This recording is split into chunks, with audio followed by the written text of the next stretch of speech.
तालुके में छोटा बेटावत ये जो गांव है, यहाँ पर सुलेमान खान पठान एक नौजवान का कत्ल हो गया है, हत्या हो गई। उनके परिवार को के लिए यहाँ पर मैं मालेगांव से आया हूँ और जो यहाँ पर मालूमात, जो जानकारी उनके परिवार से मुझको मिली और जामनेर शहर के मुसलमानों से, वहाँ के सेकुलर मिजाज रखने वाले हिंदू भाइयों से जो जानकारी मुझको मिली है, ये इंसानियत का कत्ल करने के बराबर है। धर्म अलग अलग हो सकते हैं लेकिन इंसानियत कभी मर नहीं सकती। ये नौजवान एक कॉफ़ी शॉप में बैठा था और वहाँ से उसको किडनैप किया गया और किडनैप करके एक 4 व्हीलर में, मालूमात जो मिल रही है कि 4 से 5 जगह पर उसको ले जाया गया और 4 घंटे के बाद ये शहर में इस चौराहे के ऊपर लाया गया, ये गांव में लाया गया। 4 घंटे मुसलसल लगातार उसके साथ अत्याचार किया गया। उसको कई लोगों ने मिलके मारा और आखिर में उसके वालिद के सामने, उसके पिताजी, उसकी माताजी, उसके दादाजी, उसकी बहनों के सामने उसने दम तोड़ दिया। वो शहीद हो गया। ये गांव गवाह है, कॉफी शॉप का मालक गवाह है। लेकिन जो इस केस के आईओ है, जो इंक्वायरी ऑफिसर है, जो आज जानकारी मिल रही है, वो तपास सही नहीं कर रहे। मेरा सवाल है, प्रश्न है, क्या उनके ऊपर राजकीय दबाव है? क्या राजकीय दबाव के अंदर वो ऐसा कर रहे हैं? सवाल तो बहुत है। सवाल नंबर 1 के कॉफी शॉप के मालक को आपने तपास किया, कॉफी शॉप का पंचनामा हुआ, वहां के सीसीटीवी कैमरे आसपास के, क्या पुलिस ने उसको जब्त किया? जो गाड़ी के अंदर उसको किडनैप किया गया वो कौन कौन से रूट पर गई, कौन कौन से गांव में गई, कहां कहां वो रुके, कहां कहां उसको मारा गया, लिंचिंग की गई, उसमें कितने व्यक्ति शामिल थे? जो सामने आ रहे हैं वो 8 या 9 की बात आ रही है। लेकिन मुझे शंका है कि इसमें आरोपी और बढ़ सकते हैं। अगर 4 घंटा एक नौजवान अगर किसी के ताबे में है, कई लोगों के, तो इससे ज्यादा भी आरोपी इसके अंदर बढ़ सकते हैं। जो लड़का शहीद हुआ सुलेमान, उसका मोबाइल कहाँ है? क्या पुलिस के पास है? पुलिस के पास है तो परिवार को बताओ। अगर न्याय प्रविष्ट है केस तो कोर्ट के सामने जब्त किया हुआ मोबाइल रखो लड़के का, या जो आरोपी पकड़े गए उनका मोबाइल कहाँ है? उन्होंने वीडियो तो नहीं बनाई, वो वीडियो कहाँ है? वो मोबाइल कहाँ गया? जो लोग आरोपी है उनका सीडीआर निकाला जाए, किससे वो कांटेक्ट में थे, किसने उनको ये लोकेशन दिया कि कॉफी शॉप में सुलेमान बैठा है। 4 घंटा उनकी किससे बात हुई, उसका सीडीआर आना चाहिए। वो लड़के लोगों का मोबाइल फॉरेंसिक जांच होनी चाहिए मोबाइल की, उसका डाटा डिलीट तो नहीं किया गया, पुरावे नष्ट तो नहीं किए गए। ये तमाम ही इंक्वायरी होना चाहिए, तपास होना चाहिए। अब ये तमाम ही जो सबूत नष्ट किए जाने का जो डर है, शंका है, वो जामनेर पुलिस स्टेशन के पीआई वो सक्षम अधिकारी नहीं है। इतनी बड़ी घटना के तपास अधिकारी वो नहीं हो सकते। इसके लिए मेरी और ये जामनेर तालुके के आवाम की ये डिमांड है, जनता की ये डिमांड है। और अफसोस की बात है कि 5 दिन हो गए, अभी तक सिर्फ एक आईओ लोकल पुलिस स्टेशन इसके अंदर तपास कर रहा है।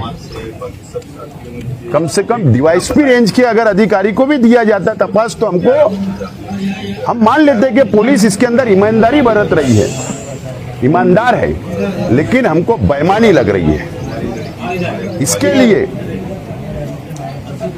एसआईटी का पेपर में बात नहीं आ रही या सोशल मीडिया पे बात नहीं है कि एसआईटी बनने वाली है, लेकिन मुझे ऐसा लगता है कि जामनेर तालुके की आवाम को लॉलीपॉप बताया जा रहा है, जलगांव जिले की आवाम को लॉलीपॉप बताया जा रहा है, ठंडा करने का काम किया जा रहा है। एसआईटी ऐसे नहीं बनती, लोकल ऑफिसर ऐसा स्टेटमेंट नहीं दे सकते।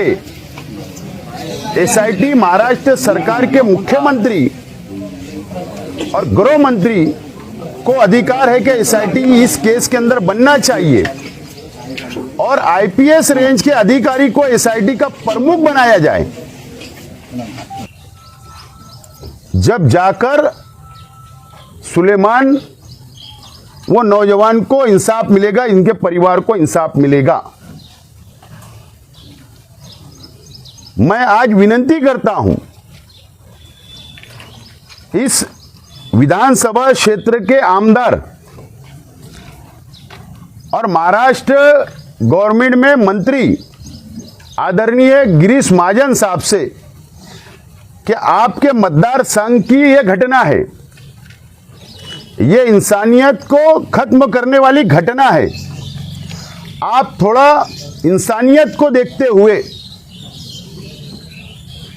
आप खुद डिमांड करो राज्य सरकार से, आप खुद एसआईटी बनाओ, जब जाकर यहां की जनता को इंसाफ मिलेगा।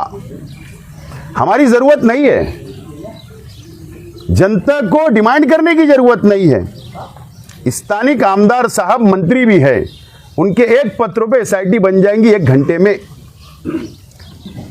मेरी विनती है कि वो एसआईटी बनाए, जामनेर तालुके की जनता को इंसाफ मिले, जलगांव जिले की जनता को इंसाफ मिले, यह हमारी डिमांड है। इस बात का भी मैं ऐलान करता हूं कि अगर इसके अंदर नाइंसाफी हुई प्रशासन तरफ से या सरकार तरफ से, तो मैंने अभी परिवार को, उनके रिश्तेदारों को, उनके साथियों को मैंने ऐलान किया हूं कि ये लड़ाई लड़ने के लिए हमारे लिए और भी रास्ते हैं, हमारे लिए बहुत रास्ते हैं। हम जो लीगल रास्ता होगा, जो कायदेशीर रास्ता होगा, यहाँ के पंच कमेटी जो लीगल कदम उठाएगी, जो लड़ाई लड़ेगी, मैं और मेरा शहर इनके साथ खड़ा रहेगा और हर तरीके से खड़ा रहेगा। तन मन धन सब तरीके से हम खड़ा रहेंगे। जरूरत पड़ेगी तो ये लड़ाई मुंबई हाईकोर्ट तक, औरंगाबाद हाईकोर्ट तक या सुप्रीम कोर्ट तक जाना पड़े, वहां तक हम जाएंगे। और दूसरे किसी लड़के के साथ सुलेमान जैसा हादसा नहीं होना चाहिए, इसके लिए लड़ाई को लड़ना जरूरी है। और अगर ऐसे लोग जो गुनहगार है, ऐसे लोग अगर छूट गए, उनको जमानत मिल गई, तो फिर ये कई दूसरे लड़कों को भी टारगेट कर सकते हैं। इसलिए सरकार ने एसआईटी के साथ साथ मौकों का भी लगाना चाहिए ताकि इनकी जमानत ना हो, अंडर ट्रायल केस चले और इनको सख्त से सख्त सजा मिलना चाहिए। ये इंसाफ के लिए मैं जामनेर तालुका इनके परिवार के साथ, जलगांव जिले के साथ खड़ा हूं। सर, आपने कहा कि गिरीश महाजन का मतदार संघ है, सरकार में मंत्री है, उन्हीं के मतदार संघ में, एक मंत्री के मतदार संघ में चौराहे पर लाकर एक नौजवान को पीटा जाता है, ये लॉ ऑर्डर की धज्जियां नहीं है क्या? बिल्कुल, सरकार भारतीय जनता पार्टी शिवसेना की सरकार है और गिरीश महाजन साहब उसके अंदर कैबिनेट मंत्री है, सीनियर मंत्री है। मैं समझता हूं कि गिरीश महाजन साहब ने खुद पहल करना चाहिए, खुद आगे आना चाहिए और मंगलवार की कैबिनेट के अंदर ये निर्णय हो जाए कि सुलेमान को इंसाफ मिले और इस जलगांव जिले का लैंड ऑर्डर बरकरार रहे। इसके लिए गिरीश महाजन साहब ने पहल करना चाहिए। आज 4-5 दिन हो गए, फिर भी अभी कई आरोपी फरार हैं।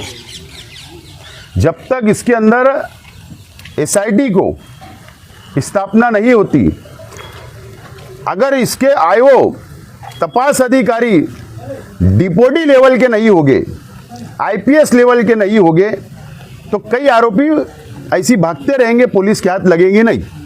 फिर हमारे जैसे लोग, राजकीय लोग जब शंका करते हैं, शंका बताते हैं कि राजकीय दबाव आ रहा है, तो फिर पॉलिटिक्स आ जाएंगी। लेकिन ये लड़ाई पॉलिटिक्स की नहीं है, राजकीय नहीं है। ये लड़ाई हिंदू, मुस्लिम, सिख, ईसाई कोई भी व्यक्ति हो, किसी के भी साथ अगर जुल्म होता है तो इंसाफ के लिए सबको आगे आना चाहिए।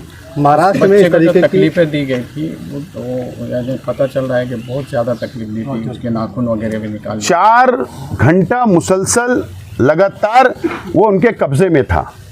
अब मेडिकल रिपोर्ट जो पोस्टमार्टम हुआ, पीएम हुआ, वो मेडिकल रिपोर्ट आने के बाद हमको पता चलेगा कि उसके शरीर में कितनी चोटें थी, कहाँ कहाँ चोटें थी, किस हथियार से मारा गया, ये तमाम ही मेडिकल रिपोर्ट आने के बाद पता चलेगा। उसके बाद इसके ऊपर और हम लोग आगे स्टेटमेंट देंगे और कानूनी कार्रवाई सख्त करने की मांग करेंगे। महाराष्ट्र में ऐसी कई घटनाएं हर 2-4 महीनों पर घट रही है, एक बड़ा आंकड़ा उसका हो चुका है, तो क्या महाराष्ट्र को यूपी और बिहार की तरफ ले जाने की साजिश है क्या? नहीं, ऐसा है कि लैंड ऑर्डर बढ़ता जा रहा है, लैंड ऑर्डर की समस्या बढ़ती जा रही है, लोग सुरक्षित महसूस नहीं कर रहे हैं। तो इसके लिए अब राज्य सरकार ने, अरे उनके मंत्री अगर कोई वेटर को आमदार निवास की कैंटीन में मारते हैं, अगर इस तरीके से मंत्री आमदार एक दूसरे को मार ठोक करेंगे, पब्लिक को मारेंगे, तो गुंडे किस्मों के लोग, समाज कंटक कोई भी समाज का हो, उनके तो हौसले बुलंद होंगे, लैंड ऑर्डर खराब होगा। अब राज्य सरकार की जवाबदारी है कि इसके अंदर लैंड ऑर्डर बरकरार कैसे रहे, ये राज्य सरकार ने सख्त से सख्त निर्णय लेने की आवश्यकता है। एक आखिरी सवाल, इस तरीके की जो घटना हुई है, आज पूरा जलगांव जिला सोशल मीडिया, नेशनल मीडिया से भरा पड़ा है, तो क्या गिरीश महाजन को अपने पद से राजीनामा दे देना चाहिए अगर ऐसी घटना उनके मतदार संघ में होती है तो? नहीं, हमारी यही विनंती है, हम इसको राजकीय हितों से नहीं देख रहे हैं। गिरीश महाजन साहब से विनंती है हाथ जोड़ के, आपके मतदार संघ की बात है, आप आकर एसआईटी बना दो, आप आईओ बदल दो, आप आईपीएस अधिकारी इसका प्रमुख बना दो, हमको कोई इस्तीफा की ज़रूरत नहीं है, लेकिन उनको संधि देना चाहिए। संधि नहीं दिए तो आखिरी तो रास्ता वही है, रास्ते पे आने का, लोकशाही के जो अधिकार हमको दिए उसके हिसाब से सब मांगेंगे, इस्तीफा क्या मांगेंगे, कुर्सी छोड़ने की बात करेंगे, आमदरगी का राजीनामा मांगेंगे, लेकिन एक संधि देना चाहिए।